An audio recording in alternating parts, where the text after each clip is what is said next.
안녕하세요. 시청자 여러분. 이야기를 시작하기 전에 이것부터 말씀드리고 싶네요. 저는 예비 시어머니와 그 식구들이 저희 신혼집에 설을 쇠러 들이닥쳤을 때 그 자리에서 파혼을 선언했습니다. 그리고 예비 신랑에게 말했죠. 그 잘난 사랑, 당신 어머니께 효도하는 데나 쓰세요. 저는 차가운 도시, 서울의 심장부에서 태어나고 자랐습니다. 자동차 경적 소리가 끊이지 않고 가로등 불빛이 꺼지지 않는 곳에서 말이죠. 저는 부모님의 귀한 외동딸로 그야말로 온실 속 화초처럼 자랐습니다. 저희 집이 재벌가는 아니었지만 제가 어릴 때부터 부족함 없이 비단옷 같은 삶을 살게 해줄 정도의 경제력은 충분했습니다. 그런 환경 속에서 저는 순수하게 자라났습니다.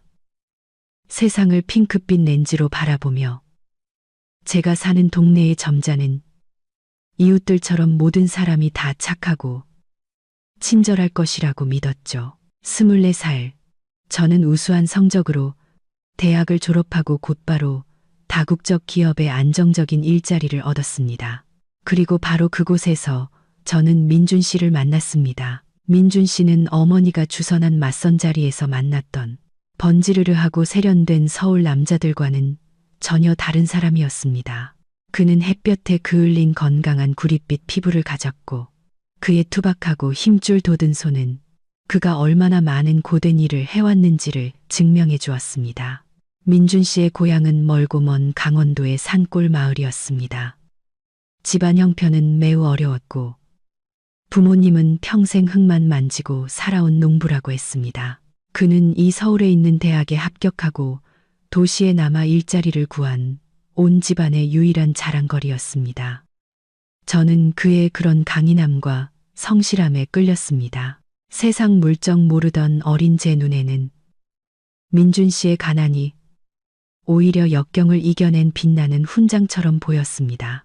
무더운 여름날, 민준 씨가 시원한 에어컨이 나오는 구내식당 밥을 포기하고 밖으로 나가 배달 아르바이트를 하며 시골집에 보낼 돈을 조금이라도 더 벌던 모습, 그리고 데이트하던 저녁 시간들, 그는 저를 고급스러운 카페 대신 허름한 포장마차로 데려가 언젠가 부모님께 번듯한 집을 지어드리고 싶다는 꿈에 대해 열정적으로 이야기하곤 했습니다.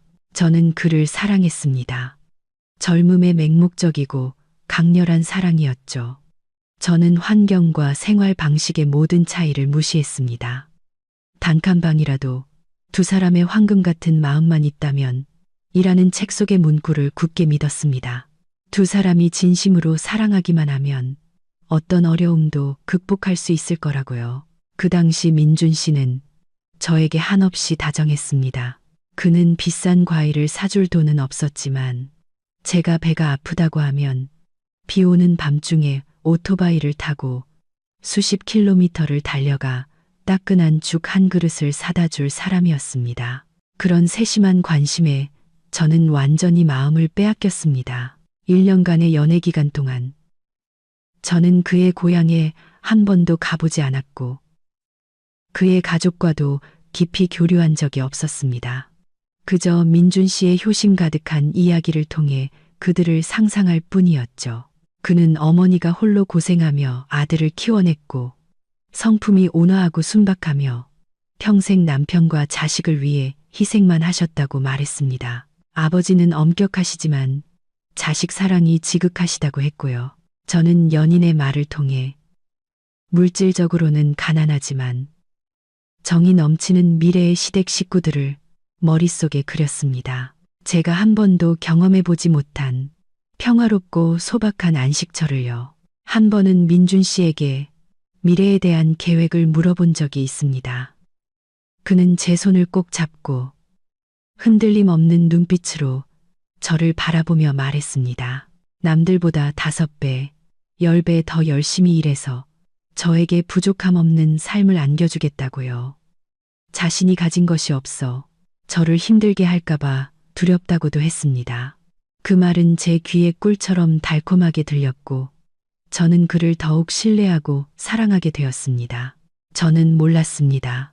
그 순박하고 성실해 보이는 모습 뒤에 아들을 왕자님처럼 떠받드는 어머니 밑에서 자라나 뼛속까지 깊이 박힌 가부장적인 사상이 숨겨져 있다는 것을요. 민준 씨가 저희 집에 처음 인사드리러 온 날은 화창한 일요일이었습니다. 평생 사업계에서 산전수전을 다 겪으신 아버지와 날카로운 안목으로 집안을 꾸려오신 어머니는 딸 수진이 입이 닳도록 칭찬한 미래의 사윗감을 보기 위해 만반의 준비를 하고 계셨습니다. 저는 민준 씨에게 아버지의 취미, 어머니의 성격에 대해 꼼꼼히 일러주었고 심지어 선물로 드릴 새 셔츠와 고급 양주까지 미리 사주었습니다. 그의 경제 사정이 넉넉지 않다는 것을 알았기 때문이죠. 민준 씨는 눈에 띄게 주눅이 든 채로 저희 집에 들어섰습니다. 값비싼 원목 가구로 가득 찬 넓은 거실에 압도된 그는 들고 온 선물 상자를 하마터면 떨어뜨릴 뻔했습니다. 아버지는 소파에 앉아 찻잔을 들고 계셨습니다. 눈빛은 차분했지만 날카로웠고 민준 씨를 머리부터 발끝까지 훑어보셨습니다. 어머니는 좀 더 상냥하게 그를 맞이하며 자리에 앉히고 차를 따라주셨지만 그 눈빛 속에는 여전히 세심한 평가가 담겨 있었습니다. 식사는 꽤 긴장된 분위기 속에서 진행되었습니다. 아버지는 고향, 가족, 직업에 대한 의례적인 질문으로 대화를 시작하셨습니다. 민준 씨는 예의 바르게 대답했습니다. 네, 그렇습니다. 아주 또렷하게요. 하지만 목소리에서는 자신감 없는 기색을 감출 수 없었습니다. 아버지가 집 문제와 미래 계획에 대해 묻자 민준 씨는 잠시 머뭇거리더니 솔직하게 털어놓았습니다. 현재 월세방에 살고 있으며 빠듯한 월급의 절반은 고향 집으로 보내고 나머지 절반은 겨우 자신의 생활비로 쓰고 있다고 말입니다. 그는 결혼하면 작은 아파트를 얻어 신혼생활을 시작하고 차차 돈을 모아 집을 살 계획이라고 했습니다. 그 말을 듣자 어머니는 밥그릇을 탁 소리나게 내려놓으셨습니다. 큰 소리는 아니었지만 분위기를 가라앉히기엔 충분했습니다. 어머니는 민준 씨와 저를 번갈아 보시더니 나직이 한숨을 쉬셨습니다. 아버지는 침묵하셨습니다. 당장 싫은 내색은 안 하셨지만 그 말씀 한마디 한마디에는 무게가 실려 있었습니다. 아버지는 남자가 집을 짓고 여자가 가정을 꾸리는 법인데 결혼은 일생일대의 중대사라고 하셨습니다. 경제적으로 불안정하다면 어떻게 아내와 자식을 제대로 책임질 수 있겠냐고요. 아버지는 또한 직설적으로 말씀하셨습니다. 내 딸은 어릴 때부터 손에 물 한 방울 안 묻히고 자랐는데 결혼해서 좁아터진 월세방을 전전하게 된다면 자네는 아내가 고생하는 걸 마음 편히 볼 수 있겠냐고요. 민준 씨는 고개를 푹 숙였습니다. 거실 에어컨이 쌩쌩 돌아가고 있었지만 그의 이마에는 땀이 송골송골 맺혔습니다. 두 손은 무릎 위에서 굳게 깍지를 끼고 있었죠. 그는 작은 목소리로 자신이 아직 부족하지만 저를 진심으로 사랑하며 최선을 다하겠다고 대답했습니다. 절대로 제가 고생하게 두지 않겠다고 약속했습니다. 젊은 남자의 약속은 진심으로 들렸을지 모르지만 집밥보다 세상 밥을 더 많이 드신 저희 부모님께는 그 약속이 연기처럼 더덥게만 느껴졌을 겁니다. 민준 씨가 돌아간 후 즉시 가족회의가 열렸습니다. 어머니가 가장 격렬하게 반대하셨습니다. 민준의 인상은 순해 보이지만 눈빛에 어딘가 진실되지 못한 구석이 있고 무엇보다 집안 차이가 너무 나니 나중에 고생할 사람은 저뿐일 거라고 하셨습니다. 어머니는 생활 환경의 차이가 생각의 차이, 생활 방식, 소비 습관, 그리고 인간관계 방식의 차이로 이어질 것이라고 분석하셨습니다. 시골의 공동체 문화와 도시의 개인주의 문화 사이에는 하루아침에 메울 수 없는 간격이 존재한다고 하셨습니다. 제가 가난한 집에, 그것도 멀리 떨어진 곳으로 시집가서 무슨 일이라도 생기면 누구에게 의지하겠냐며 걱정하셨습니다. 아버지는 좀 더 차분하셨습니다. 아버지는 저희 두 사람이 마주하게 될 경제적 부담에 대해 분석해 주셨습니다. 사랑은 아름답지만 결혼은 의식주라는 현실이라고 하셨습니다. 수지나 단칸방과 황금 같은 마음만으로 행복하게 사는 건 동화 속에나 나오는 얘기다. 넌 지금 편안한 생활에 익숙해져 있잖니? 15평, 20평짜리 원룸에서 산다고 생각해봐. 여름엔 찜통 같고 장마철엔 눅눅할 텐데 며칠이나 견딜 수 있겠니? 나중에 아이가 생기면 기저귀값, 분유값 걱정할 게 한두 가지가 아니야. 그 친구 월급으로 시골집까지 챙겨야 하는데 무슨 돈으로 아이를 키우겠니? 저는 부모님의 말씀을 들으며 눈물을 펑펑 쏟았습니다. 부모님이 저를 얼마나 아끼고 걱정하시는지 하시는 말씀이 모두 옳다는 것을 알았습니다. 하지만 그 당시 제 마음속의 사랑은 너무나 커서 모든 이성을 압도해 버렸습니다. 저는 울며 불며 저희를 갈라놓지 마라 달라고 애원했습니다. 저는 고생이 두렵지 않고 저도 직업과 수입이 있으니 그와 함께 경제적 부담을 짊어질 수 있다고 말했습니다. 심지어 민준 씨와 결혼하지 못하면 평생 독신으로 살겠다고 협박까지 했습니다. 저희 집의 냉전은 거의 한 달간 지속되었습니다. 부모님은 부드러운 설득부터 강경한 반대까지 온갖 방법을 다 동원하셨습니다. 하지만 저는 끝까지 제 입장을 고수했습니다. 저는 마치 불길에 뛰어드는 불나방처럼 타버릴 것이라는 경고에도 아랑곳하지 않았습니다. 딸이 상심하여 점점 야위어가는 모습을 보신 부모님은 결국 항복하실 수밖에 없었습니다. 어느 날 저녁 아버지가 저를 거실로 부르셨습니다. 아버지의 얼굴에는 피곤한 기색이 역력했지만 저를 바라보는 눈빛은 한없이 자애로웠습니다. 아버지는 부모는 자식을 낳아 기르며 오직 자식의 행복만을 바랄 뿐이라고 하셨습니다. 제가 이미 이 길을 선택했다면 더 이상 막지 않으시겠다고요. 하지만 행복하든 불행하든 그 결과는 온전히 제 몫이니 나중에 와서 울고불고 하지 말라고 하셨습니다. 저는 아버지의 말씀을 듣고 기뻐서 어쩔 줄 몰라 하며 부모님을 껴안고 몇 번이고 감사 인사를 드렸습니다. 부모님을 안심시켜 드리기 위해 꼭 행복하게 살겠다고 몇 번이고 약속했습니다. 민준 씨는 저희 부모님이 허락하셨다는 소식을 듣고 뛸 듯이 기뻐했습니다. 그는 다시 저희 집을 찾아왔습니다. 이번에는 인정받은 예비 사위의 자격으로요. 그는 저희 부모님 앞에서 저를 평생 사랑하고 아끼겠으며 두 분의 믿음에 보답하기 위해 열심히 일하겠다고 맹세했습니다. 부모님은 마지못해 고개를 끄덕이셨습니다. 마음속에는 여전히 걱정이 가득했지만 딸을 위하는 마음에 눈을 감아주시기로 한 것이었습니다. 저희 집안의 반대라는 장벽이 허물어지자 저희는 결혼 준비를 시작했습니다. 가장 먼저 그리고 가장 중요한 문제는 바로 신혼집이었습니다. 민준 씨는 여전히 월세를 고집했습니다. 그는 도시 외곽에 조금 더 넓고 복층 구조인 가격도 적당한 월세방을 찾아두었다고 했습니다. 그는 신이 나서 우리가 함께 그 방을 꾸미고 살림살이를 하나씩 장만해 나갈 미래를 그렸습니다. 저는 민준 씨의 말을 들으며 마음이 조금 흔들렸습니다. 고생이 두렵지 않다고 큰 소리는 쳤지만 좁은 월세방에 살며 온갖 종류의 사람들과 공동생활을 해야 한다는 생각에 고래등 같은 집에서 에어컨 바람을 쐬며 살아온 제가 저도 모르게 몸서리를 쳤습니다. 물론 이 점을 가장 잘 아시는 분은 저희 부모님이셨습니다. 어머니는 딸이 월세방에 살며 공용 화장실을 쓰고 기름 냄새 자욱한 작은 부엌에서 요리해야 한다는 얘기를 듣자마자 길길이 날뛰셨습니다.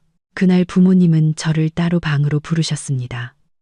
어머니는 제 손을 잡고 목이 맨 목소리로 말씀하셨습니다. 엄마는 도저히 네가 밖에서 고생하는 꼴은 못 본다.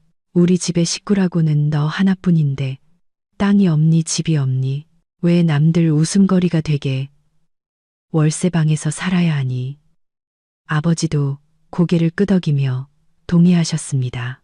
아버지는 깊이 생각해 보셨다며 결혼 초부터 딸이 고생하는 것을 원치 않는다고 하셨습니다. 게다가 부모님은 자식이 가까이 살면서 서로 왕래하고 아플 때 돌봐주기를 바라셨습니다. 나중에 손주가 태어나면 돌봐줄 수도 있고요. 그리고 부모님은 제가 놀라면서도 감동의 눈물을 흘릴 만한 결정을 내리셨습니다. 부모님께서 결혼 선물로 지금 살고 계신 아파트 바로 아래층에 있는 고급 아파트를 사주시겠다는 것이었습니다. 아파트는 100제곱미터가 넘는 면적의 방 3개, 도시 전체가 내려다 보이는 전망을 가졌고 가격은 무려 15억 원에 달했습니다. 아버지는 이것이 딸에게 주는 지참금이며 안정적인 보금자리에서 새 출발하고 민준 씨도 집 문제에 대한 부담을 덜고 일에 집중할 수 있도록 하는 것이라고 말씀하셨습니다. 부모님께서 사주신 아파트는 부모님이 살고 계신 13층 펜트하우스 바로 아래인 12층에 있었습니다. 그곳은 철저한 보안 시스템, 아름다운 조경, 그리고 수영장, 헬스장, 쇼핑센터까지 모든 편의 시설을 갖춘 도시 최고의 주상복합 아파트였습니다. 집에 들어서자 천장까지 닿는 통유리창을 통해 자연광이 모든 방을 가득 채웠습니다. 뛰어난 미적 감각을 지닌 아버지는 제가 항상 꿈꿔왔던 현대적이고 젊은 스타일로 전체 인테리어를 다시 디자인하기 위해 건축가를 고용하셨습니다. 따뜻한 느낌의 원목, 마루, 부드러운 이탈리아산 가죽 소파, 스마트 수납 시스템을 갖춘 주방까지 모든 것이 고급스럽고 편리해 보였습니다. 부모님은 집값과 인테리어 비용을 모두 지불하셨는데 총액은 15억 원에 가까웠습니다. 저에게 열쇠를 건네주시며 아버지는 제 손을 꼭 잡고 신신당부하셨습니다. 이 집은 너에게 주는 거다. 내 단독 명의로 결혼 전 내 고유 재산이다. 하지만 너희 부부가 함께 살고 가꾸도록 허락하는 거다. 이건 부모의 평생 땀과 눈물이 담긴 것이고 나중에 너를 지켜줄 방패가 될 거라는 걸 명심해라. 민준 씨는 처음 아파트에 들어섰을 때 경외감을 감추지 못했습니다. 그는 방 안을 돌아다니며 값비싼 가구들을 만져보았고 그의 눈에는 부러움과 약간의 질투심이 섞여 있었습니다. 그는 소파에 앉아 탄성을 확인하더니 무심코 칭찬을 내뱉었습니다. 역시 부잣집은 다르구나. 정말 좋다. 수진아, 우리 부모님은 평생 시골에서 이 아파트 화장실만 한 집도 꿈꿔보지 못하셨을 거야. 그의 말에 저는 순간 연민을 느꼈습니다. 저는 그에게 다가가 안으며 속삭였습니다. 이제 우리 집이잖아. 오빠도 이 집의 주인이야. 민준 씨는 웃었습니다. 조금은 어색한 미소였죠. 그는 제 부모님께 너무 죄송하다고 했습니다. 처가를 위해 해준 것도 없이 이렇게 큰 선물을 받아서요. 저는 그에게 저를 잘 대해주고 사랑해주는 것만으로도 가장 큰 보답이라고 격려했습니다. 민준 씨는 고개를 끄덕이며 제 부모님을 친부모님처럼 모시겠다고 약속했습니다. 그 후 며칠 동안 민준 씨는 매우 부지런한 모습을 보였습니다. 그는 집을 청소하고 물건을 정리하며 집안의 기둥다운 면모를 보였습니다. 저는 그 모습을 보며 마음이 흐뭇해졌고 제가 올바른 사람을 선택했다고 믿었습니다. 하지만 그때 제가 무심코 지나쳤던 작은 디테일이 하나 있었습니다. 제가 거실에 큰 웨딩 사진을 걸자고 제안했을 때 민준 씨가 거절했던 것입니다. 그는 웨딩 사진은 침실에 걸면 되고 거실에는 풍경화를 거는 것이 더 고급스러워 보인다고 했습니다. 하지만 그 후 저는 우연히 그가 누군가와 전화 통화하는 것을 들었습니다. 그는 속삭이는 목소리로 말했습니다. 네, 수진이네 집이지만 제가 살면 제 집이죠. 어머니, 걱정 마세요. 제가 알아서 잘할게요. 그때 저는 그가 친구나 친척에게 자랑하는 것이라고만 생각하고 대수롭지 않게 여겼습니다. 저희 부모님이 우리 두 사람에게 집을 사주셨다는 소식은 금세 민준 씨의 고향으로 퍼져나갔습니다. 처음에 민준 씨가 전화로 소식을 전했을 때 그의 어머니는 매우 기뻐하셨습니다. 전화기 너머로 저는 그분이 하하하 웃으시며 저를 복덩이 며느리라고 칭찬하고 저희 부모님이 통이 크고 마음이 좋으시다고 칭찬하는 소리를 똑똑히 들었습니다. 그분은 민준 씨에게 처가의 기대에 부응하도록 열심히 일해야 한다고도 말씀하셨습니다. 그때 저는 정말 안심했습니다. 시어머니가 사리분별이 있고 이치를 아는 분이라고 생각했으니까요. 하지만 그 기쁨은 오래가지 않았습니다. 불과 며칠 후 그분의 태도는 180도 돌변했습니다.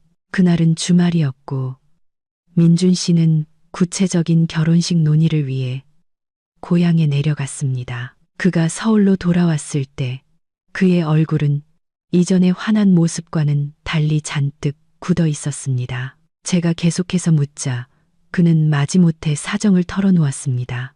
알고 보니 그 아파트가 저희 친정 부모님 집 바로 아래층에 있고 제 단독 명의로 되어 있다는 사실을 자세히 알게 된 민준 씨의 어머니는 태도를 완전히 바꾸셨던 겁니다. 그분은 부부가 아내의 부모님 바로 아래 사는 것이 아들이 대릴사위로 들어가는 것과 다름없다고 생각하셨습니다. 시골에서는 아직도 대릴사위라는 관념에 대한 거부감이 심했습니다. 그분은 아들이 처가에서 무시당하고 하인처럼 부려지며 남편으로서의 권위를 모두 잃을까봐 두려워하셨습니다.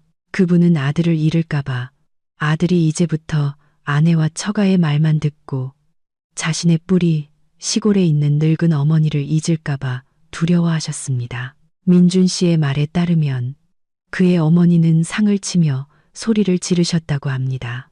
이 멍청한 놈아, 그 집은 그 여자 이름으로 되어 있잖아. 네가 거기 들어가 사는 게 더부살이랑 뭐가 달라.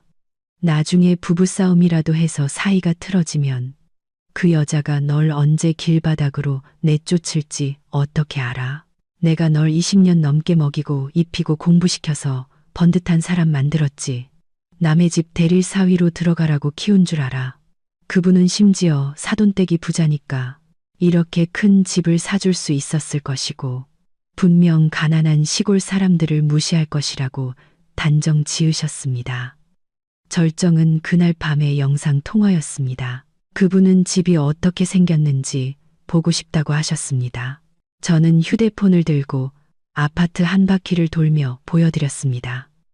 그분은 구석구석을 꼼꼼히 훑어보시며 칭찬 한마디 없이 은근한 비아냥이 섞인 말만 하셨습니다. 어휴, 아파트가 뭐 이리 잡동사니가 많아 답답해 죽겠네. 저런 부엌에서 요리는 제대로 하겠어. 맨날 배달 음식이나 시켜 먹겠지. 이 원목 마루는 발 시려워. 시골집 타일, 바닥만도 못하네. 그리고는 제가 얼어붙을 만한 한마디를 툭 던지셨습니다. 집은 사돈댁에서 마련했으니 그걸로 됐네. 그럼 예단비는 그냥 생략하는 걸로 하자. 안 그래.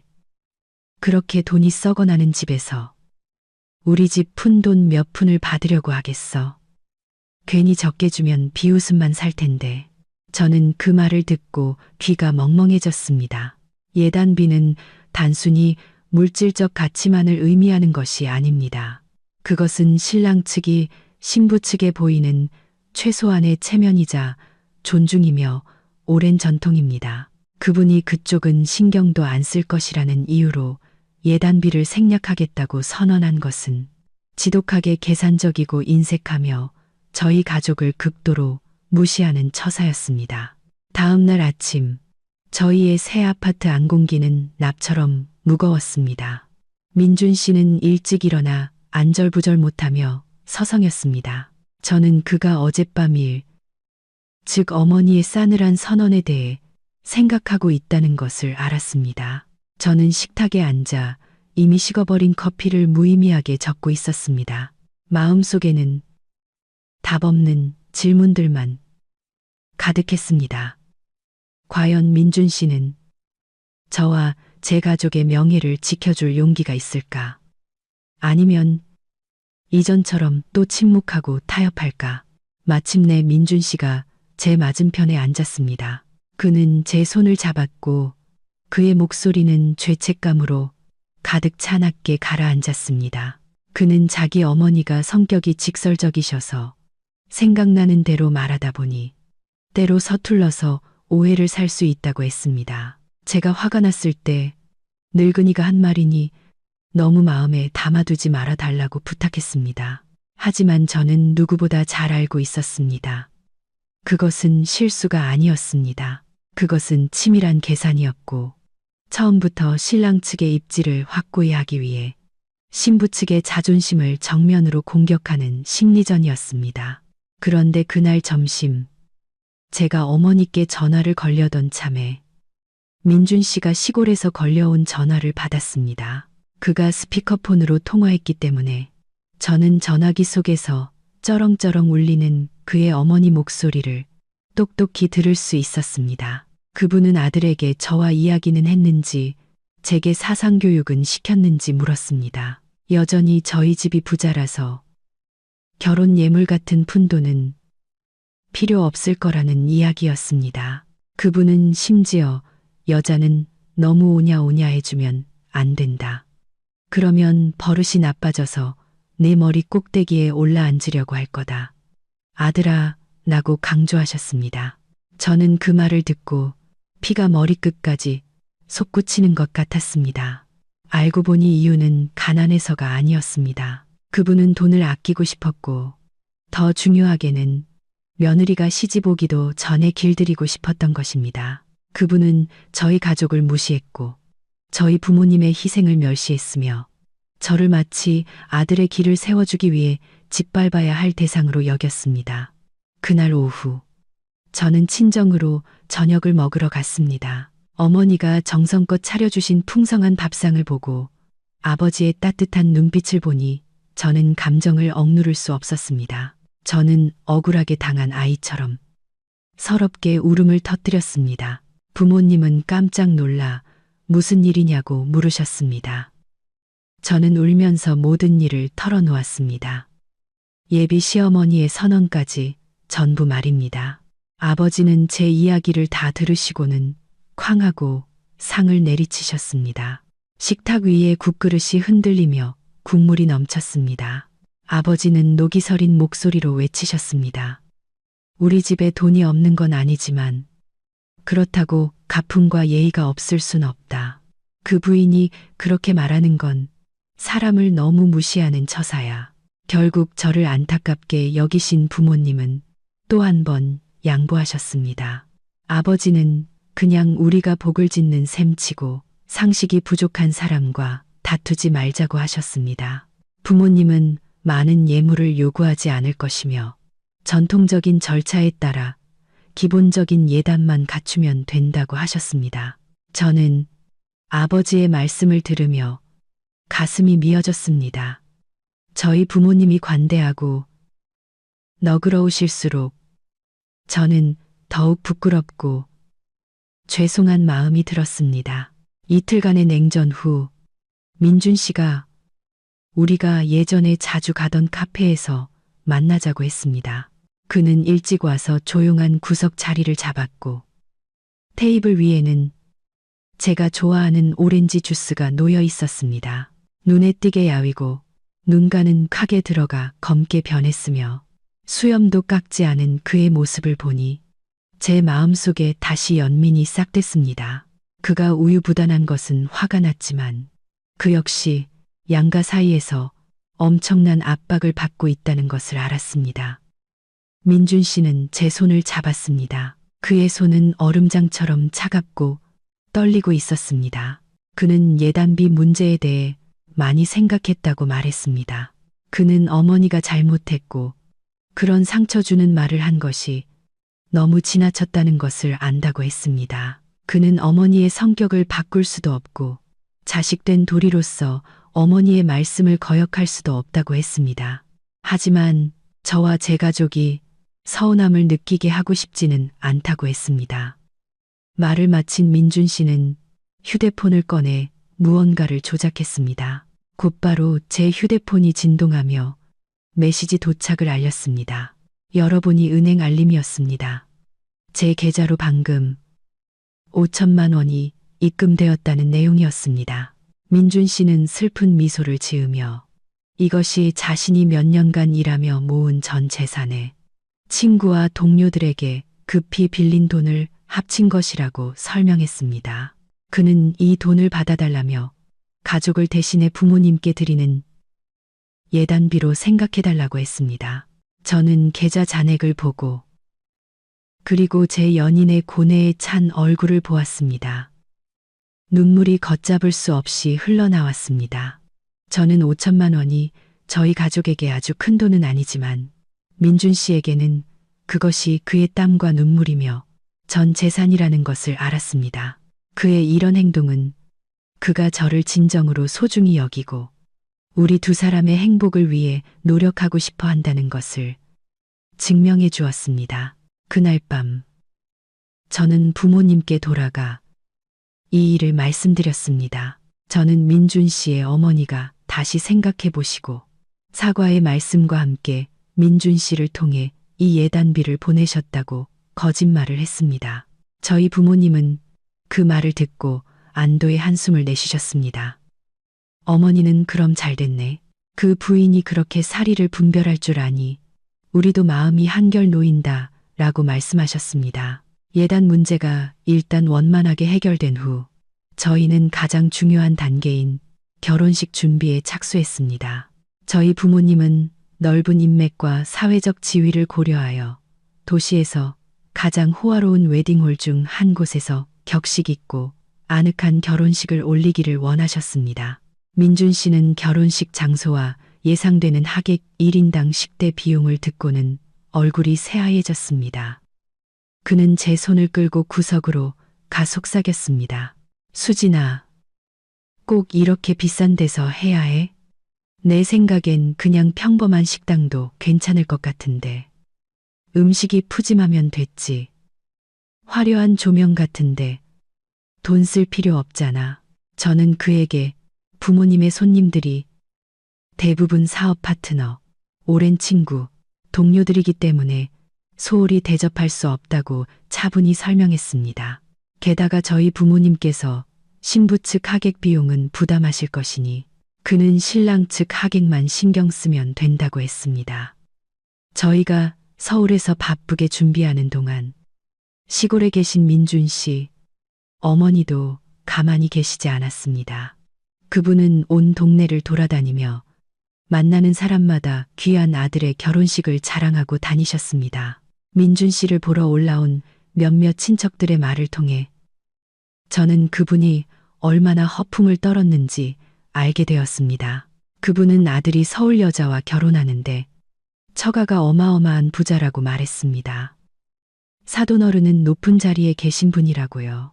결혼식은 5성급 호텔에서 열릴 것이며 최고급 차로 신부를 맞이하고 음식은 산의 진미로 가득할 것이라고 말했습니다. 그리고 제 걱정은 생각보다 빨리 현실이 되었습니다. 결혼 소식이 퍼진 날부터 민준 씨의 전화는 쉴 새 없이 울렸습니다. 이모는 돈을 빌려달라. 삼촌은 사업 자금을 대달라. 또 다른 친척은 자식의 취업을 부탁했습니다. 모두가 조카가 부잣집에 장가간다는 핑계로 부탁하고 요구했습니다. 민준 씨는 체면 때문에 그리고 성공한 아들의 이미지를 지키고 싶어서 차마 거절하지 못하고 그저 어물쩍 약속만 했습니다. 결혼식이 이제 2주밖에 남지 않았습니다. 모든 준비는 거의 마무리되었습니다. 저는 모든 풍파가 지나갔다고 생각하며 안도의 한숨을 내쉬고 있었는데 어느 날 저녁 민준 씨가 어머니로부터 전화를 받았습니다. 통화는 1시간 넘게 이어졌고 저는 민준 씨의 표정이 놀라움, 당혹감, 그리고 무력감으로 계속해서 변하는 것을 보았습니다. 민준 씨는 어머니가 서울 결혼식에 참석할 신랑 측 하객 명단을 확정했다고 말했습니다. 저희의 원래 계획으로는 길이 멀기 때문에 신랑 측에서는 가장 가까운 친척 10명 정도만 대표로 오시기로 했습니다. 하지만 그의 어머니가 제시한 숫자는 20명이 넘어 거의 30명에 달했습니다. 그분은 들어본 적도 없는 먼 친척들의 이름을 줄줄이 읊었습니다. 7촌, 8촌 되는 먼 친척 할머니, 아버지의 의형제라는 아저씨, 그리고 친한 이웃들까지요. 단순히 사람이 늘어나고 식기가 더 필요한 문제였다면 저도 까다롭게 굴지 않았을 겁니다. 하지만 문제는 그에 따른 요구사항들이었습니다. 민준 씨의 어머니는 저희에게 그 모든 하객들의 교통비와 숙식비를 전부 부담하라고 요구했습니다. 그분은 길이 멀어 시외버스를 타면 피곤하니 고급 관광버스를 대절해야 한다고 했습니다. 서울에 도착해서는 당일 바로 돌아가는 것을 거부하고 관광을 위해 1박 2일 동안 머물겠다고 했습니다. 그리고 필수 조건은 도심 근처에 3성급 이상 호텔을 예약해야 한다는 것이었습니다. 저는 민준 씨에게 단호하게 말했습니다. 돈이 어디 있어요? 오빠가 어머니께 말씀드려요. 오실 분들은 각자 교통비를 부담하고 우리는 식사 대접만 하겠다고요. 민준 씨는 제 말을 듣고는 소스라치게 놀라며 제가 이기적이고 자기 집안의 체면을 깎는다고 했습니다. 저희의 논쟁은 막다른 길에 다다랐습니다. 민준 씨는 저를 설득하지 못하고 결국 어머니께 다시 전화해서 보고해야 했습니다. 그는 두 사람의 경제 사정이 빠듯하니 어머니께서 양해해 주시고 인원을 줄여달라고 조심스럽게 말했습니다. 저는 옆에 앉아 심장이 쿵쾅거리는 것을 느끼며 전화기 저편의 반응을 숨죽여 기다렸습니다. 그리고 예상대로 민준 씨의 어머니는 불같이 화를 내셨습니다. 그분의 고함 소리가 스피커폰을 통해 날카롭게 터져 나왔습니다. 뭐라고, 돈이 없다고, 어이구, 내 처가는 돈이 썩어나는데 몇 푼 안 되는 돈 가지고 가난한 소리 하기는 내가 이미 친척들한테 다 말해놨는데 이제 와서 말을 바꾸라고? 그게 말이 돼? 민준 씨가 말을 채 끝내기도 전에 그분은 말을 끊었습니다. 목소리는 도끼 서리게 변했고 비난의 화살은 저를 향했습니다. 아, 알겠다. 내 마누라가 시킨 거지. 그 여자가 돈 아까워서 그러는 거 아냐? 어휴, 시집 온 지 하루도 안 돼서 벌써부터 인색하게 굴고 시댁 식구들한테 돈 한 푼 쓰는 거 가지고 계산하고 있네. 저는 더 이상 참을 수 없었습니다. 민준 씨의 손에서 전화기를 낚아채 수화기에 대고 똑똑히 말했습니다. 어머님, 저는 누구도 무시한 적 없습니다. 하지만 모든 것에는 한계가 있는 법입니다. 어머님께서 손님을 초대하셨으면 어머님께서 감당하셔야지. 왜 저희에게 모든 부담을 떠넘기십니까? 전화기 저편은 잠시 침묵이 흘렀고 그 후에는 더욱 심한 욕설이 쏟아졌습니다. 민준 씨는 어머니의 말이 너무 심하다고 생각했는지 황급히 전화기를 빼앗아 통화를 끊어버렸습니다. 그는 저를 향해 돌아섰습니다. 얼굴은 분노와 두려움으로 붉게 달아올라 있었습니다. 그는 저를 위로하는 대신 버럭 소리를 질렀습니다. 너 지금 뭐 하는 거야? 왜 엄마한테 대들어? 엄마가 화나셨을 땐 네가 참아야지. 오빠가 나를 탓하는 거야? 오빠 어머니가 나랑 우리 가족을 그렇게 모욕했는데 나더러 참으라고? 오빠는 다 듣고 있으면서 내 편 한마디도 안 들어줬잖아. 비겁한 것도 정도가 있지. 비겁하다는 제 말은 민준 씨의 얼굴에 찬물을 끼얹은 것 같았습니다. 그는 저를 노려보며 소리쳤습니다. 닥쳐. 너 돈 있고 집 있다고 함부로 말하지 마. 우리 엄마는 내가 지켜야 해. 그게 효도야. 네가 못 참겠으면 그만둬. 결혼이고 뭐고 다 때려치워. 다음 날 아침 해가 중천에 떴을 때 민준 씨가 집에 돌아왔습니다. 그는 지친 모습으로 들어섰고 옷은 구겨졌으며 술 냄새와 담배 연기가 자욱했습니다. 어젯밤의 기세등등한 모습은 온데간데 없었습니다. 민준 씨는 말없이 부엌으로 들어가 물 한 잔을 단숨에 들이켰습니다. 저는 밤새 울어 퉁퉁 부은 눈으로 소파에 앉아 있었습니다. 그를 보았지만 마음은 차갑게 식어 한마디 묻고 싶은 생각도 들지 않았습니다. 민준 씨는 컵을 내려놓고 제게 다가와 바닥에 무릎을 꿇고 제 품에 머리를 묻고 울었습니다. 그는 미안하다고, 어젯밤에는 너무 화가 나서 이성을 잃었다고 했습니다.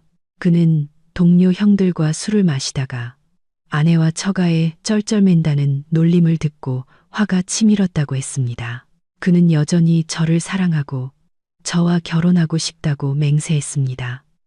그는 양쪽 사이에서 너무 괴롭다고 했습니다. 한쪽은 평생 고생하신 늙은 어머니, 다른 한쪽은 사랑하는 예비 신부.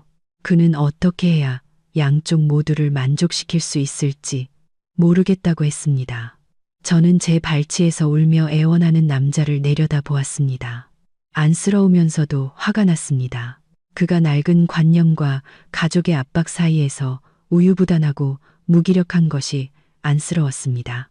문제가 생길 때마다 제게 화풀이를 하고 그 후에 사과하는 출구 없는 굴레를 반복하는 것이 화가 났습니다.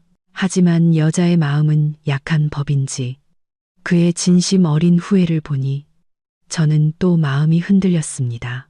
저는 그를 일으켜 세우고 씻고 좀 쉬고 나서 다시 이야기하자고 했습니다. 그 천지를 뒤흔든 대판 싸움 후에 시어머니께서 교훈을 얻어 요구를 좀 줄이시리라 생각했습니다. 하지만 그분은 더 기상천외한 새로운 아이디어를 내놓으셨습니다. 그날 밤 그분은 민준 씨에게 전화를 걸었습니다. 목소리는 언제 욕을 했냐는 듯이 다정했습니다. 그분은 어제 깊이 생각해 봤는데 너희들이 힘들어하는 것을 보니 마음이 아프다고 하셨습니다. 비용을 절약하기 위해 결혼식을 시골에서 조촐하게 치르는 것은 어떠냐고 제안하셨습니다. 그분은 시골 결혼식이 얼마나 정겹고 활기찬지 이웃들이 모두 와서 도와줄 것이라고 그림을 그리셨습니다. 돼지와 닭은 집에 있고 채소는 밭에 있으니 비용은 거의 들지 않을 것이라고 했습니다. 시골은 땅이 넓고 사람이 많아서 도시처럼 답답하지 않게 얼마든지 손님을 모실 수 있다고 했습니다. 그분은 또 뼈 있는 말을 덧붙였습니다. 내가 보니 그 아이는 우리 친척들이 거기 가는 걸 싫어하는 것 같더라. 돈 드는 게 아까워서겠지. 그러니 그냥 우리가 시골에서 해서 그 아이 마음 편하게 해주자. 시댁에 와서 결혼하는 효심 깊은 며느리라는 소리도 듣고 처가에 빌붙는다는 소리도 안 듣고 좋잖아. 민준 씨는 어머니의 말이 솔깃했는지 저를 돌아보며 상의했습니다. 그는 이 의견도 좋은 것 같다며 시골에서 하면 비용도 저렴하고 재미있을 것이고 어머니와 친척들 체면도 세워줄 수 있을 거라고 했습니다. 저는 그 말을 듣고 아연실색했습니다. 서울의 웨딩홀은 이미 계약금을 걸었고 청첩장도 절반 이상 보냈는데 이제 와서 취소하면 계약금은 날리고 친구와 동료들을 볼 낯이 없었습니다. 저는 단호하게 반대했습니다. 오빠, 그게 말이나 돼? 웨딩홀 예약했고 계약금 500만 원은 그냥 날리는 거야. 청첩장도 다 보냈는데 이제 와서 한 명 한 명 전화해서 시골로 결혼식 오라고 사과해야 해. 누가 올 수 있겠어. 우리 부모님, 우리 친척들은 다 여기 계시잖아. 사람들더러 몇백 킬로미터를 가서 임시로 세운 천막 아래서 결혼식에 참석하라고. 민준 씨는 또다시 가난 타령을 시작하며 제가 자기를 이해하지 못하고 시댁을 생각하지 않는다고 했습니다. 그는 500만 원 계약금이 서울에서 결혼식 하는 비용에 비하면 아무것도 아니라고 했습니다. 시골에서 하면 비용이 절반밖에 안 드니 따지고 보면 훨씬 이득이라고 했습니다. 저는 지친 눈으로 민준 씨를 바라보며 우리 사이의 균열이 점점 더 커지고 있음을 깨달았습니다. 결국 저는 최후 통첩을 했습니다. 결혼식은 계획대로 여기서 열 거야. 그리고 손님들 초대하는 문제도 내 입장은 변함없어. 저렴한 호텔까지만 지원하고 못 오시는 분들은 어쩔 수 없는 거야. 시간은 쏜살같이 흘러 어느새 섣달이 되었습니다. 도시의 골목마다 설 분위기가 스며들기 시작했습니다. 복숭아 나무와 매화나무 화분이 길가에 화려하게 진열되었습니다. 사람들은 분주하게 설 준비를 했습니다. 올해는 저와 민준 씨가 처음으로 우리 집에서 맞는 설이자 결혼 전 마지막 독신 생활의 설이었습니다. 결혼식이 설 바로 다음인 정월 대보름으로 정해졌기 때문에 저희는 마지막 준비를 위해 서울에 남아 설을 쇠기로 했습니다. 게다가 저는 며느리, 아내의 역할로 바빠지기 전에 이 아름다운 새 집에서 둘만의 시간을 즐기고 싶었습니다. 저는 머릿속으로 현대적이고 로맨틱하며 아늑한 설맞이 시나리오를 그렸습니다. 저는 일주일 내내 집을 꾸몄습니다. 거실 한가운데에는 용이 날고 봉황이 춤추는 듯한 모양의 복숭아 나무 화분을 놓았습니다. 고급 도자기 식기 세트와 정교한 크리스탈 화병을 샀습니다. 백합과 글라디올러스를 직접 꽂아 향기로운 꽃병을 방 곳곳에 두었습니다. 저희 아파트는 제가 좋아하는 유럽 스타일에 맞춰 모든 디테일이 빛나고 고급스럽고 세련되게 변했습니다. 저는 민준 씨와 상의했습니다. 이번 설에는 서둘러 시골에 내려가지 말고 설 다음 날이나 그 다음 날에 양가 부모님께 세배드리러 가면 되잖아. 연휴 첫 며칠은 여기서 여유롭게 보내자. 아침엔 늦잠 자고 점심엔 맛있는 거 해먹고 오후엔 영화 보고 저녁엔 불꽃놀이 보면서 거리 산책하자. 우리 아무 방해 없이 완벽한 설을 보냈으면 좋겠어. 민준 씨는 제 말을 듣고 고개를 끄덕였습니다. 그의 얼굴에도 기대감이 어렸습니다. 그는 1년 내내 힘들게 일했으니 이번 설에 좀 쉬는 것도 좋겠다고 했습니다. 그 역시 고급 아파트의 주인이 되어 진짜 도시 사람처럼 살아보는 느낌을 즐기고 싶어 했습니다.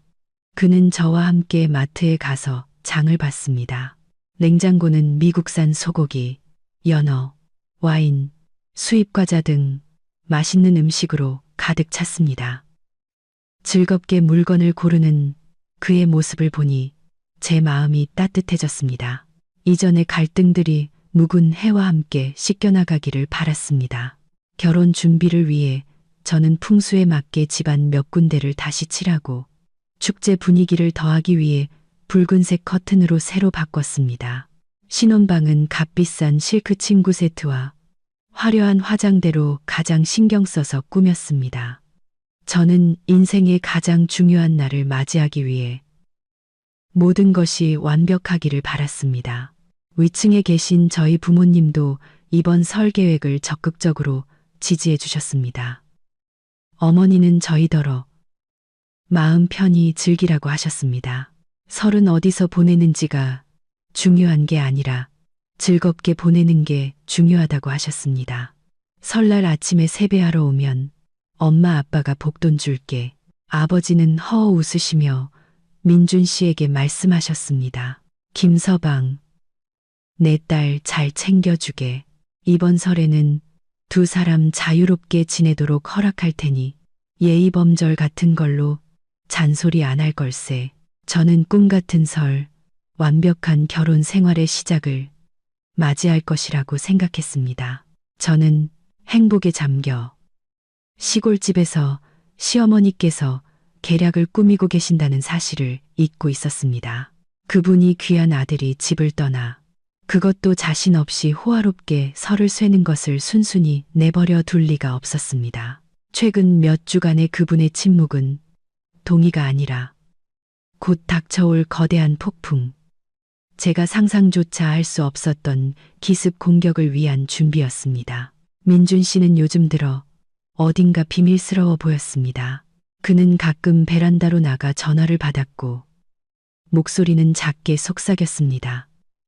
제가 물으면 어머니가 안부 전화를 하셨고 설 준비 잘하라고 하셨다고 했습니다. 저는 그를 믿고 조금도 의심하지 않았습니다. 저는 그가 어머니와 공모하여 제게 끔찍한 비밀을 숨기고 있다는 것을 몰랐습니다. 그 비밀은 제 꿈 같은 설을 산산조각 내고 아름다운 신혼집을 끔찍한 전쟁터로 만들 것이었습니다. 설날을 정확히 보름 앞둔 날, 즉 섣달 보름 무렵, 저는 회사에서 연말 결산 보고서 때문에 눈코 뜰 새 없이 바빴습니다. 저는 자주 야근을 해야 했습니다. 그날 민준 씨는 제가 늦게 퇴근해도 되니 저녁 식사 걱정은 하지 말고 자기가 알아서 하겠다고 문자를 보냈습니다. 저는 그가 고생하는 아내를 생각해주는 마음이 고맙다고 생각하며 기쁘게 동의했습니다. 저녁 8시쯤 저는 설레는 마음으로 퇴근하여 집으로 차를 몰았습니다. 저는 집에 가서 따뜻한 물로 목욕을 하고 긴장을 풀기 위해 레몬그라스 아로마 오일을 피운 다음 민준 씨와 함께 코미디 영화를 볼 계획이었습니다. 주상복합 아파트 지하 주차장으로 들어서자마자 저는 흙먼지로 뒤덮인 낡은 16인승 승합차 한 대가 로비 입구 바로 앞을 떡하니 막고 있는 것을 보았습니다. 길이 완전히 막혀 있었습니다. 저는 경적을 몇 번이나 시끄럽게 울리고 나서야 운전사가 마지못해 차를 다른 곳으로 옮겼습니다. 저는 불쾌하게 중얼거렸습니다. 정말 개념 없네. 어떻게 차를 공용 통로에 저렇게 대놓지? 저는 그 차가 바로 제 시댁 식구들을 태운 차라는 것을 꿈에도 몰랐습니다. 엘리베이터에 타서 12층 버튼을 누르자 마음속에서 설명할 수 없는 불안감이 솟아올랐습니다. 12층 복도는 원래 조용하고 깨끗하며 고급 아파트 특유의 은은한 아로마 오일 향기가 감돌았습니다. 하지만 오늘은 엘리베이터에서 내리자마자 이상한 냄새가 났습니다. 땀 냄새, 값싼 담배 냄새, 그리고 무엇보다도 코를 찌르는 강렬한 청국장 냄새가 섞인 혼합된 냄새였습니다. 저는 얼굴을 찌푸리며 코를 막았습니다. 어느 집이 이렇게 무개념이지? 무슨 요리를 하길래 문을 열어서 복도 전체에 냄새를 풍기는 거야. 저는 제 아파트 쪽으로 빠르게 걸어갔습니다. 가까워질수록 그 냄새는 더욱 강해졌습니다. 그리고 저는 저희 집 문이 활짝 열려 있는 것을 보고 그 자리에 얼어붙었습니다. 시끄러운 웃음소리, 아이들의 비명소리, 볼륨을 최대로 높인 텔레비전 소리가 밖으로 울려 퍼지고 있었습니다. 심장이 쿵쾅거리고 손발이 후들거렸습니다. 도둑? 그럴 리가. 여기 보안이 얼마나 철저한데. 저는 조심스럽게 다가가 안을 들여다보았습니다. 눈앞에 펼쳐진 광경에 저는 그 자리에서 기절할 뻔했습니다. 제가 방금 복숭아나무와 값비싼 이탈리아 가죽 소파로 장식한 고급스러운 거실은 이제 사람들로 가득 차 있었습니다.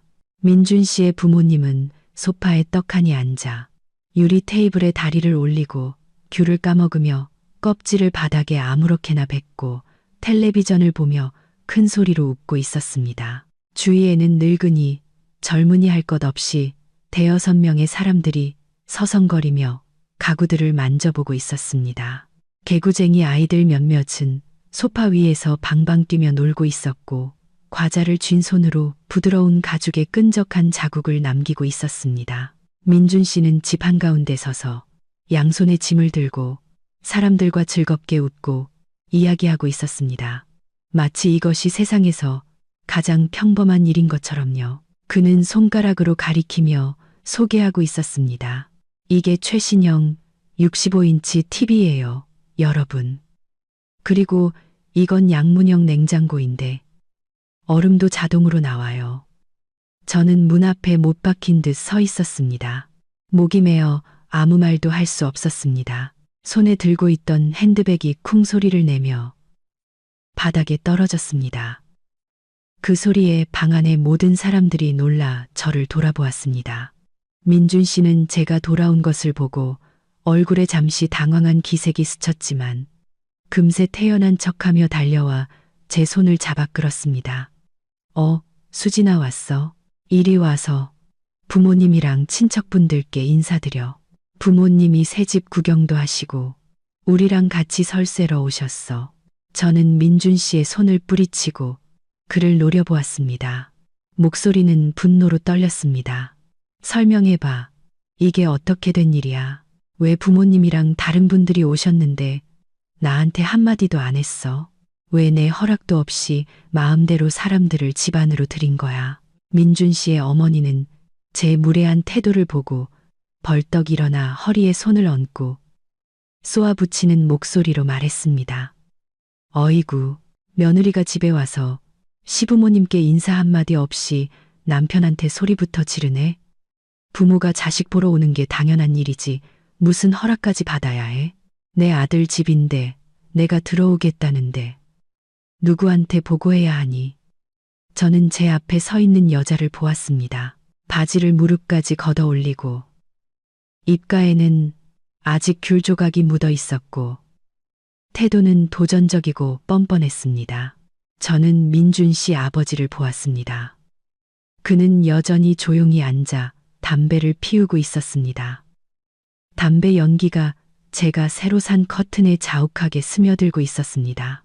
저는 저를 이상한 생물체 보듯 쳐다보는 친척들을 보았습니다. 그리고 제 비겁한 남편, 고개를 숙이고 침묵하는 민준 씨를 보았습니다. 저는 깨달았습니다. 이것은 계획된 기습 공격이었습니다. 그들은 저를 기정사실 앞에 세우고 이 집을 점령하고 제 영토 위에서 시댁의 권력을 확립하고 싶었던 것입니다. 저는 마음을 진정시키기 위해 심호흡을 하려고 애썼지만 청국장 냄새와 담배 냄새가 뒤섞여 역겨움이 치밀어 올랐습니다. 저는 집 안으로 들어서며 최대한 차분한 목소리를 유지하려고 노력했습니다. 안녕하세요, 아버님, 어머님, 다른 분들도 안녕하세요. 오실 거면 미리 연락이라도 주시지 그러셨어요. 준비라도 해놓게. 집이 이렇게 좁은데 제 말이 채 끝나기도 전에 민준 씨 어머니 옆에 앉아있던 한 아주머니가 끼어들었습니다. 목소리는 날카로웠습니다. 어이구, 좁기는 뭐가 좁아. 이렇게 넓은 집에 마을 사람들 다 와도 되겠다. 괜한 걱정은 우리야 시골 사람들이라 바닥에서 자도 괜찮아. 그냥 머리 누일 곳만 있으면 되지. 정이 중요한 거 아니겠어. 민준 씨 어머니가 말을 보탰습니다. 그래, 다들 저렇게 말씀하시잖니. 너 괜히 유난 떨지 마라. 내가 민준이한테 문 열어달라고 했어. 호텔비 아끼려고. 그 호텔비 몇 푼이면 얼마나 많은 걸 살 수 있는데. 우리가 여기 온 건 너희들 청소 도와주고 설 준비 같이 하려고 온 거야. 놀러 온 거 아니니까 너 그렇게 인상 쓰지 마라. 저는 그들이 청소 도와주러 왔다고 말하는 전쟁터를 둘러보았습니다. 흙 묻은 신발이 현관부터 거실까지 어지럽게 널려 있었습니다. 검고 찢어진 비닐봉지에는 채소, 살아있는 닭, 된장, 고추장 등이 가득 담겨 집구석에 쌓여 있었습니다. 봉지에서 흘러나온 물이 값비싼 원목 마루 위에 흥건했습니다. 아이들은 텔레비전 리모컨으로 유리 테이블을 탕탕 내리치고 있었습니다. 한 아저씨는 담뱃대를 뻐끔거리며 제가 아끼는 크리스탈 샹들리에를 향해 흰 연기를 내뿜고 있었습니다. 저는 민준 씨를 향해 이를 갈았습니다. 이게 집이야? 아니면 난장판이야? 이 마루는 물에 젖으면 다 망가지는 거 몰라? 저 소파 내가 1억 넘게 주고 산 거야. 이제 애들이 저렇게 더럽혔는데 어떻게 빨아? 오빠는 눈이 없어. 왜 그냥 보고만 있어? 민준 씨는 얼굴을 찡그리며 저를 침실로 끌고 들어가 문을 닫고 속삭였습니다. 수진아, 제발. 부모님이 막 오셔서 기분 좋으신데 분위기 망치지 마. 바닥 더러우면 닦으면 되고 소파 더러우면 빨면 되잖아. 왜 그렇게 일을 크게 만들어? 시골에서 오시면서 이것저것 싸 오시느라 좀 어수선한 거야. 네가 이해 좀 해줘. 이해? 오빠는 나더러 뭘 이해하라는 거야. 저는 더 이상 참지 못하고 소리쳤습니다. 여긴 내 집이야. 내 재산이야. 오빠가 무슨 권리로 여기를 공용 숙소로 만들어. 봐봐. 냄새는 진동하고 가구는 망가지고 오빠가 보상해 줄 수 있어. 그리고 이 처음 보는 사람들은 다 누구야? 부모님만 오신다고 했잖아. 민준 씨는 머리를 긁적이며 우물쭈물했습니다. 엄마가 차편이 생겼다고 이모랑 삼촌들 같이 오면 재밌을 것 같다고 하셨어. 서울 구경도 할 겸 다들 우리랑 같이 설세고 가실 거야. 사람 많고 시끌벅적해야 명절 분위기도 나잖아. 봐봐, 우리 집 넓잖아. 방 3개에 이불만 깔면 다 잘 수 있어. 다들 가까운 친척들인데 어떻게 길바닥으로 내쫓아. 저는 그 말을 듣고 혈압이 오르는 것 같았습니다. 설을 같이 쇠고 간다고? 이 10명 가까운 사람들이 보름 동안 이 집에서 먹고 자고 이 좁은 공간에서 함께 생활한다고? 저는 아침에 일어나 화장실 가려고 줄 서는 장면, 대가족의 식사를 준비하는 장면, 밤낮으로 시끄러운 소음에 시달리는 장면을 상상했습니다. 제 낭만적이고 평화로운 설에 대한 꿈은 비눗방울처럼 산산조각 났습니다. 저는 단호하게 말했습니다. 안 돼. 난 동의 못해. 부모님께서 며칠 묵으시는 건 괜찮아. 방은 내가 마련해 드릴게. 하지만 다른 분들은 당장 호텔이나 여관으로 모셔. 이 집은 피난소가 아니야. 난 이렇게 많은 낯선 사람들과 같이 못 살아. 민준 씨는 제 말을 듣고 화를 내기 시작했습니다. 너 이기적인 것도 정도가 있지. 사람들이 멀리서 여기까지 왔는데 이제 와서 쫓아내면 우리 부모님 체면이 뭐가 돼? 네가 날 불효자, 버릇없는 조카로 만들고 싶은 거야? 겨우 설 며칠인데 그것도 계산하고 있어. 네가 우리 김씨 집안 며느리가 될 거면 시댁을 위해 희생할 줄도 알아야지. 희생? 말이 참 쉽네. 저는 비웃으며 눈물을 흘렸습니다. 난 집 사느라 돈 희생했고 예단비도 희생했어. 이미 충분히 희생했어. 이제 오빠는 내 사적인 공간, 내 자존심까지 오빠네 집안 체면을 위해 희생하라는 거야? 아, 그리고 똑똑히 알아둬. 이 집은 내 이름으로 되어 있어. 누가 머물고 누가 나가야 할지 결정할 권리는 나한테 있어. 침실 문이 갑자기 벌컥 열렸습니다. 민준 씨, 어머니가 문 앞에 버티고 서 있었습니다. 얼굴은 붉게 달아올라 있었고 손가락으로 저를 똑바로 가리켰습니다. 너 아주 잘났다. 남편한테 꼬박꼬박 말대꾸하고 이제는 시부모까지 집에서 쫓아내려고 해. 내가 다 들었다. 이 집이 내 이름으로 되어 있으면 뭐 어쨌다고? 결혼하면 남편 것이 아내 것이고 아내 것이 남편 것이야. 내 아들은 내 남편이고 이 집의 가장이야. 가장이 부모님과 친척들을 초대할 권리가 있어. 네가 싫으면 네가 나가. 이 집은 내가 살 테니까.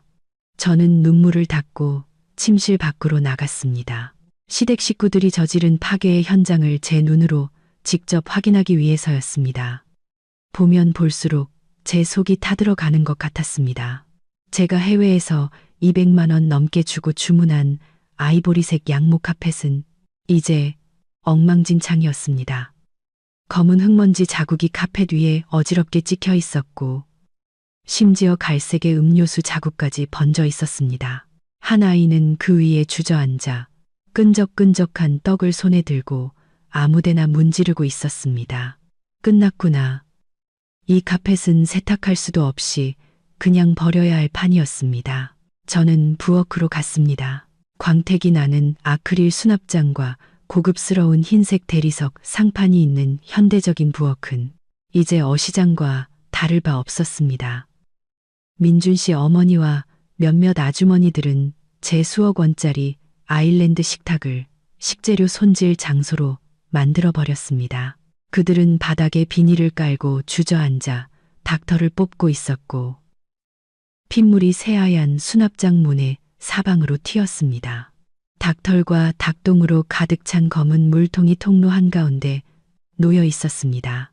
더 끔찍한 것은 그들이 강화 유리로 마감된 벽에 못을 박아 비린내 나는 건어물들을 주렁주렁 매달아 놓았다는 것입니다. 새우젓, 멸치젓 같은 젓갈들이 뚜껑도 없이 대리석 상판 위에 널려 있었고 어디선가 날아온 파리들이 윙윙거렸습니다. 제 스마트 싱크대는 흙 묻은 채소로 가득 차 배수구가 막혀 있었습니다. 저는 소리쳤습니다. 세상에, 지금 이게 뭐 하는 짓이에요? 누가 벽에 못 박으라고 했어요? 누가 집안에서 닥터를 뽑으라고 했어요? 베란다나 마당에 나가서 하시지. 이 부엌 꾸미는데 몇 천만 원이 들었는데 지금 이렇게 다 망쳐놓으셨잖아요. 민준 씨 어머니는 닥터를 뽑다가 고개를 들어 저를 날카롭게 쏘아보았습니다. 어휴, 뭘 그렇게 호들갑이야. 시골에서는 다 이렇게 해. 아무 문제 없어. 부엌은 요리하라고 있는 거지. 구경하라고 있는 거냐? 더러워지는 게 무서워. 이따가 물 한 번 뿌리면 깨끗해져. 너는 무슨 아가씨가 그렇게 유난을 떨어.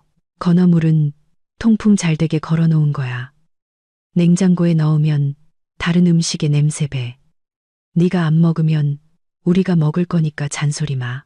그녀는 마치 남의 재산을 파괴하는 것이 당연한 일인 것처럼 태연하게 말했습니다. 저는 벽에 제멋대로 박힌 못자국, 칼질과 도마질로 긁힌 대리석 상판을 보며 가슴이 찢어지는 듯 했습니다. 이것은 저희 부모님의 피땀이었고 지난 몇 달간 제가 애지중지 가꿔온 노력이었습니다. 이제 그들은 불과 몇 시간 만에 이곳을 돼지우리로 만들어버렸습니다. 저는 경비실에 전화하기 위해 거실로 달려갔습니다. 그때 민준 씨 아버지가 집구석, 제가 경매에서 산 고려청자 화병이 놓인 곳에서 무언가를 하고 있는 것을 보았습니다. 그는 그 화병을 잿더리로 쓰고 있었습니다. 저는 비명을 지르며 달려가 화병을 빼앗았습니다. 아버님, 뭐 하시는 거예요? 이건 잿더리가 아니라 골동품이에요. 세상에, 민준 씨 아버지는 깜짝 놀라 담뱃대를 원목 마루에 떨어뜨렸고 깊은 흠집이 생겼습니다. 그는 어리둥절한 표정으로 저를 보았습니다. 아니, 이 아가씨가 이상하네.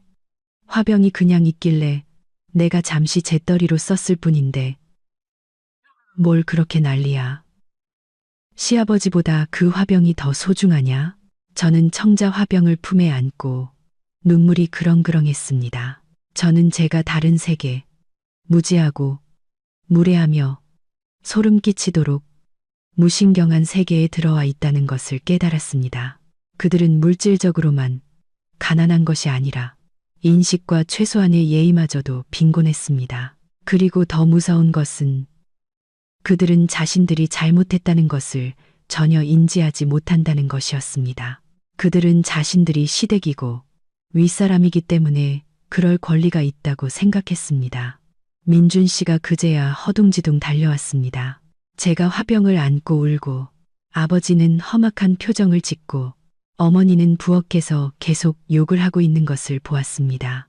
그는 중간에 서서 머리를 쥐어뜯었습니다. 아, 제발 다들 조용히 좀 하세요. 무슨 일이 있으면 차근차근 이야기해요. 수진아, 그 화병은 넣어도 아버지가 모르셔서 그런 거잖아. 엄마, 부엌 좀 깔끔하게 치워주세요. 수진이가 뭐라고 안 하게. 민준 씨의 말은 힘이 없었고 아무런 무게감도 없었습니다. 그의 어머니는 여전히 탕탕 소리를 내며 무언가를 썰었고 입으로는 며느리 욕을 계속했습니다. 그의 아버지는 씩씩거리며 다른 담배에 불을 붙였고 연기가 자욱했습니다. 친척들은 수군거리며 저를 버릇없는 며느리라고 손가락질했습니다. 저는 제 집 한가운데 서서 그 어느 때보다 외롭고 소외된 기분이었습니다.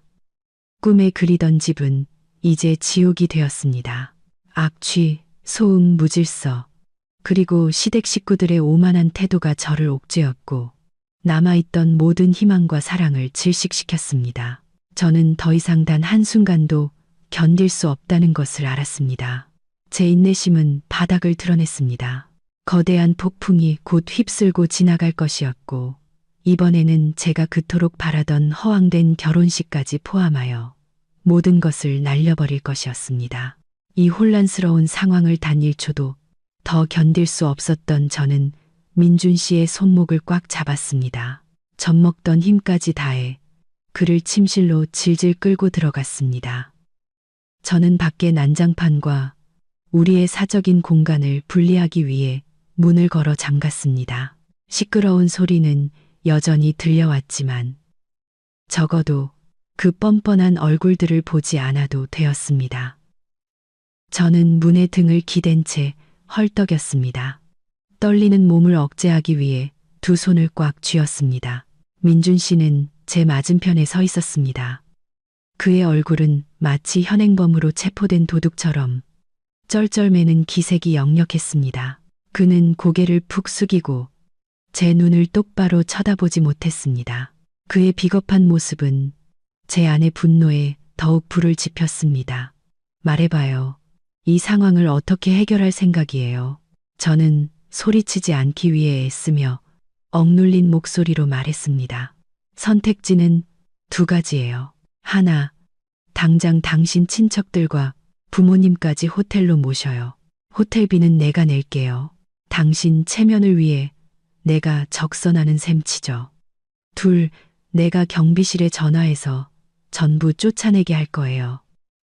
그때 가서 내 얼굴 안 봐줬다고 원망하지 마요. 민준 씨는 깜짝 놀라며 고개를 들었습니다. 얼굴은 경악으로 가득했습니다. 수진아, 너 미쳤어? 어떻게 그런 막말을 해? 우리 부모님이 막 도착하셨는데 이제 와서 호텔로 쫓아내면 뭐라고 생각하시겠어? 나랑 의절하실 거야. 아내가 됐으면 남편 체면도 세워줘야지. 체면. 저는 비웃으며 눈물을 흘렸습니다. 당신한테 체면이 남아있기나 해요. 이 집 꼴을 좀 봐요. 이게 집이에요. 우리 부모님이 6억을 들여서 나 살라고 사주신 집이지. 당신네 온 친척들 와서 난장판 만들라고 사주신 집이 아니에요. 당신은 아깝지도 않아요? 나를 존중하긴 해요. 민준 씨는 얼굴을 찡그리며 제 손을 잡으려 했지만 저는 뿌리쳤습니다. 그는 목소리를 낮춰 애원했습니다. 네가 아까워하는 거 알아. 나도 아까워. 하지만 이미 벌어진 일이잖아. 지금 와서 그분들을 쫓아내면 소문이 어떻게 나겠어. 우리 부모님은 평생 아끼며 사셔서 호텔은 돈 아깝다고 생각하신단 말이야. 내가 억지로 보내면 안 가실 거야. 제발 설 며칠만 참아줘. 결혼식 끝나고 나서 생각하자. 참으라고요. 저는 더 이상 참지 못하고 소리쳤습니다. 당신은 언제나 나한테 참으라고만 하죠. 예단비 문제도 참았고 무리한 요구도 참았고 당신 어머니의 무시하는 태도도 참았어요. 이제는 집이 엉망이 되고 내 생활이 뒤죽박죽된 것까지 참으라고요. 나는 당신들이 마음대로 조종하는 꼭두각시가 아니에요. 민준 씨는 제가 소리치자 그 역시 화를 내기 시작했습니다. 그는 눈을 부릅뜨고 말했습니다. 입 닥쳐. 너 돈 있다고 함부로 굴지 마. 똑똑히 말해두는데 우리 부모님은 날 낳고 키워주신 분들이야. 이제 내가 집이 생겼으니 부모님이 와서 지내실 권리가 있어. 네가 못 참겠으면 네가 호텔 가서 자. 민준 씨의 그 말은 마지막 남은 한 방울의 정도 산산조각 내버렸습니다. 저는 제 앞에 선 남자를 보며 극도의 낯듦과 혐오감을 느꼈습니다. 알고 보니 그의 눈에 저와 제 재산은 그가 효도하고 가부장적인 권위를 내세우기 위한 도구에 불과했던 것입니다. 바로 그때 침실 문이 쿵쿵거리는 소리와 함께 격렬하게 흔들렸습니다. 밖에서 민준 씨 어머니의 쩌렁쩌렁한 목소리가 들려왔습니다. 민준아, 당장 문 열어. 내 마누라가 감히 저렇게 막 나가는데 가만히 있어. 내가 다 들었다. 문 열어. 민준 씨는 황급히 달려가 문을 열었습니다. 문이 열리자마자 민준 씨 어머니가 폭풍처럼 쳐들어왔습니다. 그녀는 허리에 손을 얹고 붉게 달아오른 얼굴로 제 얼굴에 손가락질했습니다. 너 아주 잘났다. 결혼도 안 했는데 벌써 시부모를 길바닥으로 내쫓으려고 해? 이 버릇없는 며느리 같으니 내가 민준이를 낳고 먹이고 입히고 공부시켜서 성공시킨 건 며느리 얻어서 부모 봉양받으려고 한 거지. 너처럼 건방진 아가씨 데려와서 여왕님처럼 모시라고 한 게 아니야. 저는 똑바로 서서 그녀의 눈을 정면으로 바라보았습니다. 더 이상 두려움은 없었습니다. 말씀 조심하세요, 어머님. 저는 한 번도 시부모님을 쫓아낼 생각한 적 없습니다. 저는 단지 모든 분들이 제 사적인 공간과 재산을 존중해 주시길 바랐을 뿐입니다. 이 집은 제 부모님의 피와 땀으로 마련된 곳이지 어머님들이 마음대로 하실 수 있는 곳이 아닙니다. 민준 씨 어머니는 비웃으며 경멸 가득한 목소리로 말했습니다. 어이구, 또 돈 얘기로 나를 협박하네. 똑똑히 들어도 내가 내 아들이랑 결혼하기로 한 이상 내 모든 것은 내 아들 것이고 우리 집안의 것이야. 이 집이 내 명의로 되어 있으면 뭐 어쩌라고. 법적으로도 부부 공동 재산이야. 나는 걔 엄마니까 여기 있을 권리가 있어. 네가 싫으면 네가 꺼져. 나는 절대 안 나가. 그녀는 뻔뻔하게 소유권을 주장하며 법과 상식을 무시했습니다.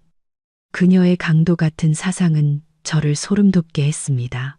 그녀는 저를 며느리가 아니라 덫에 걸린 살찐 황금 거위로 보고 있었습니다. 이제는 수확할 시간이 된 것이었죠. 민준 씨는 옆에 서서 어머니의 말을 듣고는 맞장구를 쳤습니다. 엄마 말씀이 맞아. 수진아, 너무 계산적으로 굴지 마. 부모님이 여기 계신 건 우리 도와주려고 하시는 거야. 나중에 애 낳으면 할머니가 봐주실 거잖아. 너 그렇게 이기적으로 굴지 마. 저는 그 모자가 서로 주고받는 모습을 보며 역겨움을 느꼈습니다. 탐욕스럽고 독선적인 어머니와 우유부단하고 비겁한 아들. 그들은 어떤 불행한 여자의 인생이라도 파괴할 수 있는 완벽한 한 쌍이었습니다. 저는 분노를 억누르며 그들에게 법적인 사실을 차분히 설명하려고 노력했습니다. 민준 씨, 똑똑히 들어요. 이 집은 우리 부모님이 사서 혼인신고 전에 제 단독 명의로 이전해 주셨어요. 법적으로 이건 제 고유 재산이지 공동 재산이 아니에요. 당신과 당신 가족은 이 집에 대해 어떠한 권리도 없어요. 내가 당신들을 머물게 해준 건 정 때문이었지만 당신들이 그 정을 짓밟았으니 나도 더 이상 예의 차릴 필요 없겠네요. 민준 씨 어머니는 고유 재산이라는 말을 듣고 길길이 날뛰었습니다. 그녀는 돌아서서 민준 씨의 뺨을 짝 소리나게 때렸습니다. 봤지? 내가 뭐라고 했어. 이 여자는 아주 무서운 년이야. 벌써 다 계산해 놨잖아. 이 멍청한 놈아. 저 집안을 위해 소처럼 일해봤자 저 여자는 널 집 지키는 개만도 못하게 여길 거라고. 그리고 그녀는 저를 향해 소리쳤습니다. 나는 법이고 나발이고 몰라. 이 바닥에서는 내가 법이야. 여자는 남편을 따라야 하는 법. 내가 우리 집에 발을 들인 이상 너는 우리 집 사람이야. 내 재산도 우리 집 것이고 네가 감히 내 재산을 따로 챙기려 들면 내가 온 동네에 너 같은 며느리의 실체를 다 까발릴 테다. 민준 씨는 뺨을 감싸 쥐고 원망스러운 눈빛으로 저를 돌아보았습니다. 봤지? 네가 엄마를 화나게 했잖아. 당장 엄마한테 사과해. 집 문서가 뭐가 중요해? 우리 평생 같이 살 건데 왜 그렇게 선을 그어? 네의 행동은 나랑 우리 가족을 모욕하는 거야. 저는 제 귀를 의심했습니다. 그가 저더러 사과하라고요. 제 집에 불법으로 침입하고 제 재산을 파괴하는 사람에게 사과하라고요. 나는 잘못한 거 하나도 없어요. 사과해야 할 사람들은 당신들이에요. 당신은 내 남편이면서 나를 지켜주지도 못하고 오히려 당신 어머니랑 한편이 돼서 나를 괴롭히잖아요. 당신은 너무 비겁해요. 네가 감히 네 남편한테 비겁하다고 욕을 해. 민준 씨 어머니가 제 머리채를 잡으려고 달려들었습니다. 저는 뒤로 물러서며 화장대 위에 꽃병을 집어들어 방어 자세를 취했습니다. 제 몸에 손대지 마세요. 경찰에 신고할 거예요. 방 안의 긴장감은 극에 달했습니다. 민준 씨가 두 여자 사이에 서 있었지만 어머니를 말리는 대신 저를 향해 소리쳤습니다. 그 꽃병 내려놔. 너 우리 엄마 때리려고? 이 버릇없는 며느리 같으니 내가 오늘 너를 제대로 가르쳐야겠다. 말을 마친 그는 저를 때리려고 손을 들었습니다. 민준 씨의 손이 제 얼굴에 닿기 직전 현관문 쪽에서 큰 고함 소리가 울려 퍼졌습니다. 당장 그 손 멈춰. 모든 사람들이 깜짝 놀라 돌아보았습니다. 제 어머니가 분노로 굳은 얼굴로 서 계셨습니다. 그 옆에는 아버지와 아파트 경비원 두 분이 함께 있었습니다. 알고 보니 시끄러운 싸움 소리가 위층까지 들렸던 것입니다. 게다가 낯선 사람들이 엘리베이터를 오르내리는 것을 보고 저희 부모님께서 이상한 낌새를 채고 확인하러 내려오신 것이었습니다. 어머니는 방으로 달려와 민준 씨를 밀치고 저를 품에 안으셨습니다. 딸이 떨며 눈물을 흘리는 모습을 보고 어머니는 가슴이 찢어지는 듯 했습니다. 어머니는 민준 씨 어머니와 거실의 무리를 날카로운 눈빛으로 쏘아보셨습니다. 당신들, 지금 내 딸 집에서 무슨 짓들을 하는 겁니까? 여긴 개인 사유지이지.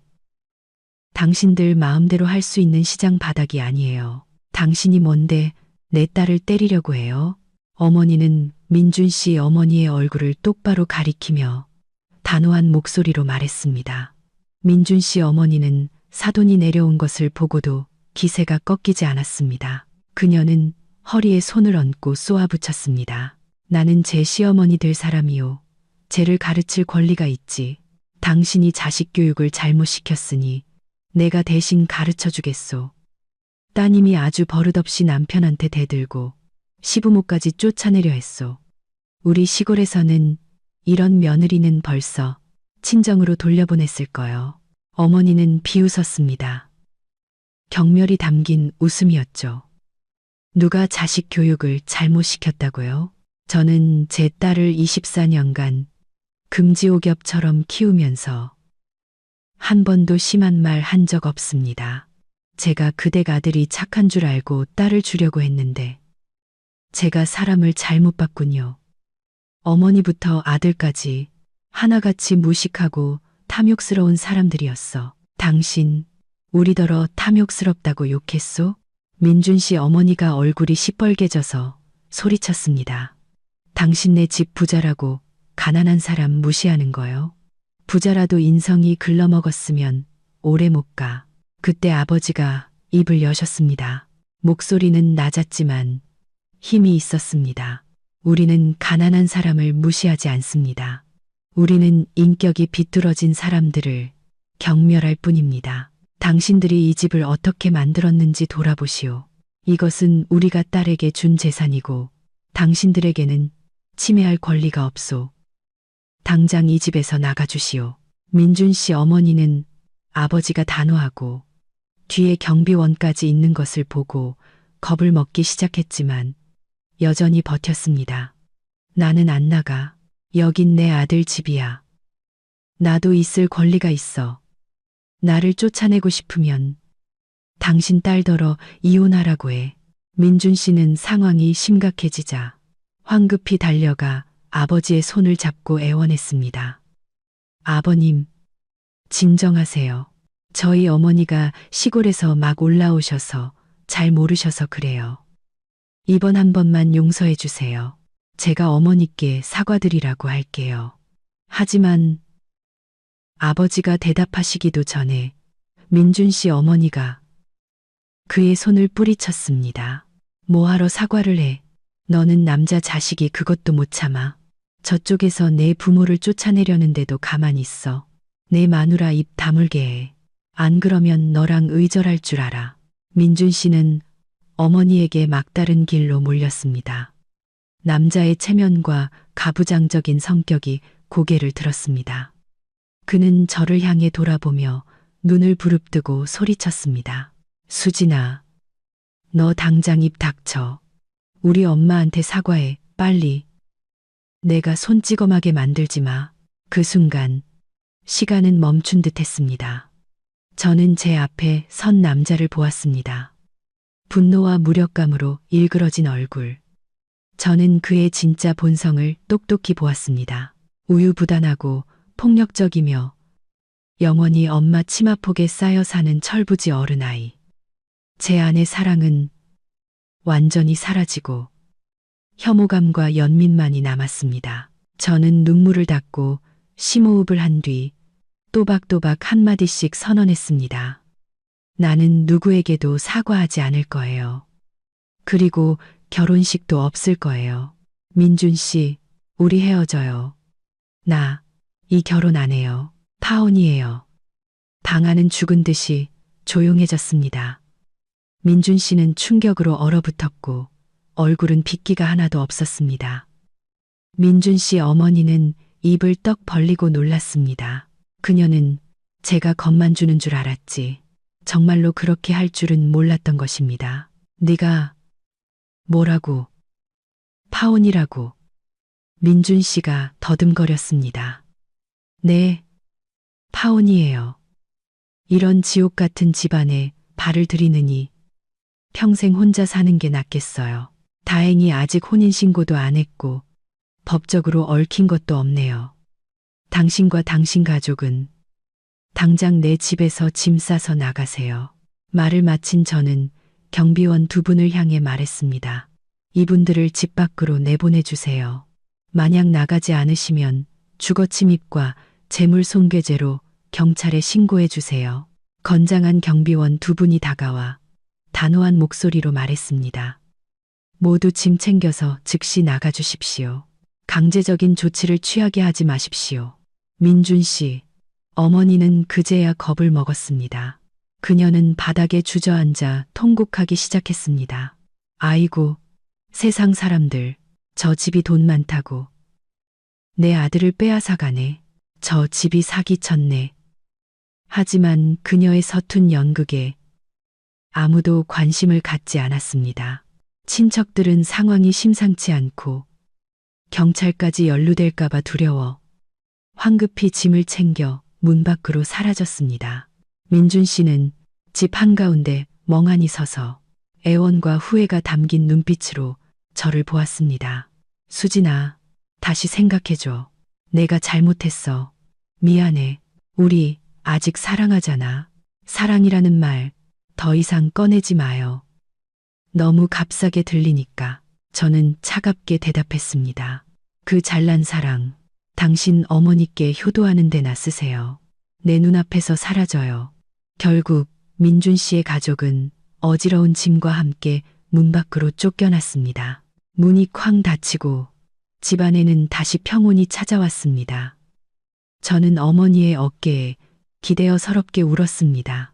하지만 그것은 고통의 눈물이 아니라 해방의 눈물이었습니다. 저는 지옥 같은 결혼 생활을 문턱에서 벗어날 수 있었습니다. 마지막 순간까지 경청해주신 시청자 여러분께 진심으로 감사드립니다. 다음 이야기에서 다시 뵙겠습니다.